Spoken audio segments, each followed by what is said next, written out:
The Miami Heat just went out and got a gritty, sharpshooting, veteran point guard for their championship contending team. We'll break down who that was, as well as an update on the injury report, as we have another game tonight, this time hosting the Detroit Pistons. We'll break this all down on this episode of Heat Digest, where we create daily Miami Heat content. So if that interests you, subscribe to the channel, as 90% of you guys currently watching this video are not currently subscribed. We appreciate all of your support. Now let's get to it and break down the newest member of this Miami Heat team. Now, it's no show-stopping name. It's no household name, if you will, but it is a very good, it's a veteran-esque type of player who's going to play a great role on this Miami Heat team, and is none other than Patty Mills. This tweeted by Adrian Wojnarowski at 1:15 Eastern Standard Time on March 5th, today, 2024, saying, and I quote, "Free agent Patty Mills is planning to sign with the Miami Heat, sources tell ESPN." Now, you may be thinking, what the hell? The Miami Heat have only signed guards. They've only went out and got more depth at the guard position. What are we doing? How is this going to help us? Now, we'll break down the rest of the injuries at the end of this video or after we finish this.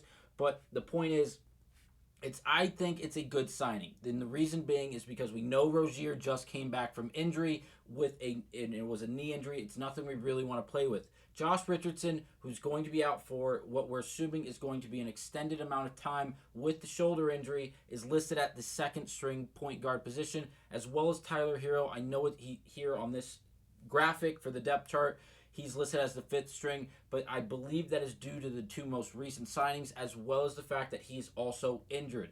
That is for the point guard position. Then we also have our most recent signing outside of Patty Mills and DeLon Wright at the third string, and then our newest signing in Patty Mills at the fourth string for the point guard position. I do not think that Patty Mills I think Patty Mills is going to be on the same path as DeLon Wright, in the sense of they're not going to be playing a lot of minutes. They're going to be playing filling minutes, allow people like Rozier, people like Josh Richardson, Tyler Hero, Duncan Robinson to be able to take a breath, and when we need some form of leadership, either on or even off the floor, people like Patty Mills are going to play an explicit role. Now, he isn't a ball-dominant guard, which is a good thing for this team in the Miami Heat due to the fact that we have so many ball-dominant players already. Rozier, Hero, Butler, Adebayo, Jaquez is really ball-dominant.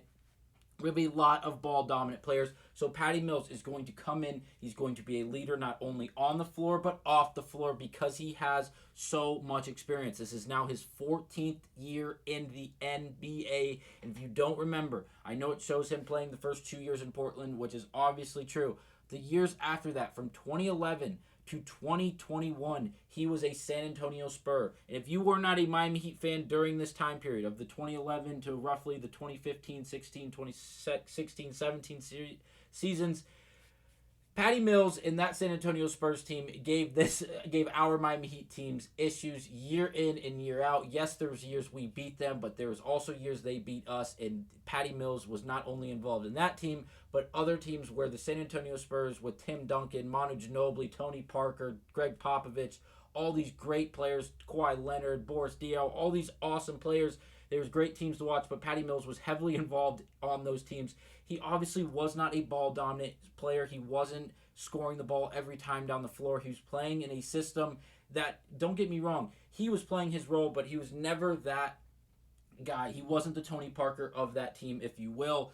But he did play his role effectively, and that was scrappy and gritty on the defensive end, as he isn't the biggest guy. He's only about 6'2", and he is the point guard. But again, he can shoot the laces off the ball, as he shoots for a career almost 40% from behind the three-point line, 38.9% for his career. If you're around the 40% mark for a season, you are doing extremely, extremely well. He's damn near shooting 40% for his entire career out of 14 years. This is not some small sample size. This is for a 14-year career, a legitimate career. He's played in 879 games. A great career from Patty Mills. I can't wait to see what he brings to this Miami Heat team. I know it shows him at the fourth string. I don't expect him to be some back-breaking player who comes in and dominates the ball and scores at will for the Miami Heat, or even plays significant minutes. But I can see him being a real factor down the stretch of certain games when he comes in for certain schemes against, depending on the matchups. And I see him as a serious three-point threat to throw into this team to add to the three-point shooting we already have. Rozier, Hero, Butler, Caleb Martin, Duncan Robinson. Jaquez isn't a great three-point shooter, but we have people like Kevin Love, Josh Richardson. And now Patty Mills to add to this. There is so much three-point shooting from top to bottom, from the first string to now even the fourth string for the Miami Heat. I can't wait to see how this all works out. And tonight we host a game against the Detroit Pistons, and we'll break down the injury updates as we go into this game, as it's nothing relatively new, if you will, but just as we don't have crazy updates, but we do have something, as in Patty Mills is back. They're not back, but Patty Mills is the newest member of the Miami Heat. He is listed as day-to-day due to the fact that he has to fly to Miami. He has to become situated with the team before he really plays. I'm expecting him definitely not to play tonight. Possibly we go on the road after this game. Maybe he'll play on that 2-game road stand in Oklahoma City and Dallas for the Miami Heat. But again, that is to be determined. For Josh Richardson, Kevin Love, and Tyler Hero, they are all listed as out for tonight against the Detroit Pistons. Thankfully, it is the Pistons. They are statistically the second worst team in the entire NBA. So not playing without these three players. It's not the first time we're doing this season. It's not the first time we're doing this in the last 3 games. So I have faith in the Miami Heat. I have good expectations in the Miami Heat that they will be able to do good without these 3 players. Josh Richardson, once again, the shoulder dislocation is going to hold him out. Kevin Love is dealing with a right heel injury. Yes, a heel on his foot. And then Tyler Hero obviously is still out with the knee injury after going down awkwardly, to say the least, in that game. I believe it was against the Sacramento Kings late in that game. Going to be interesting to see when these guys do come back. They're not trying to rush anyone back, as now we're adding even more depth, not only to the point guard position, but to this team overall. This is going to be a hell of a race for the Miami Heat. It is a game we have to win. We cannot drop a game to the Detroit Pistons. We are coming off of wins against the Utah Jazz, as well as I'm going blank now. I can't remember it. The Utah Jazz, we did just beat them. Now we're playing the Detroit Pistons. We can't really disrespect them and expect we are going to just blow by these guys. But not a great team. They're 9-51 on the year. We are currently 34-26. Winners of 8 of our last 10. That is huge.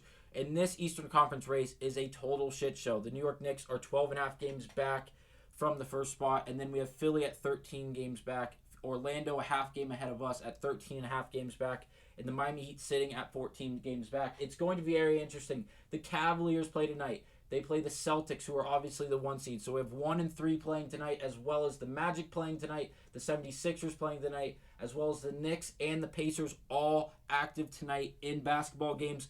If the Miami Heat win tonight and we have losses between the Cavaliers, the Knicks, the 76ers, and the Magic, the Miami Heat could get to the 5th seed in the Eastern Conference with a win tonight and losses to the Magic, 76ers, and the Knicks. It is a long shot, it seems like, but it is still extremely possible. This whole last month and a half of the season is going to be an absolute shit show. I can't wait, because I have huge expectations of the Miami Heat, and I believe they're going to be able to jump to at least the 5th seed, if not the 4th seed, and catch the New York Knicks. As it seems like a lot of teams aren't doing all that well, excluding the Boston Celtics and the Milwaukee Bucks. Both of those teams are simply rolling as of late, especially post All-Star break for the Milwaukee Bucks at least. But again, a hell of a rat race. It's going to be a bombshell out in the Eastern Conference as well as the West. Very competitive standings on both sides of the conference. I can't wait to see how it plays out.